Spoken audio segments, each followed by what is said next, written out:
সালামু আলাইকুম রহমতুল্লাহি ওয়া বারাকাতুহু। নামাজ ভেস্তের চাবি, এটা কোথায় পেয়েছেন? নামাজ কিন্তু ভেস্তের চাবি না।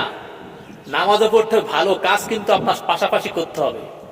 নামাজ পড়বেন, রোজা থাকবেন, কোরআনের বিরুদ্ধে আন্দোলন করবেন, কোরআনের বিরুদ্ধে ভোট দেবেন, আল্লাহর বিরুদ্ধে ভোট দেবেন, রসুলের আদর্শের বিরুদ্ধে ভোট দেবেন, আবার জান্নাত দাবি করছেন। জান্নাত এত সোজা?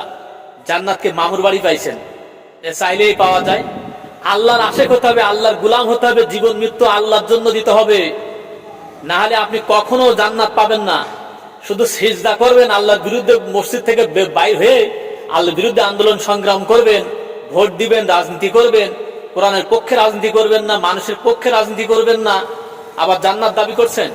ভোটের বেলায় আল্লাহর বিরুদ্ধে ভোট দেবেন, রসুলের বিরুদ্ধে ভোট দেবেন, কোরআনের আইনকে সংবিধানে বাস্তবায়ন করবেন না, আপনি কাফের ছাড়া আর কিছুই না। আপনার নামাজ রোজা কোনো কাজে লাগবে না, এটা মনে রাখবেন। আসসালামু আলাইকুম রহমতুল্লাহি ওয়া বারাকাতুহু।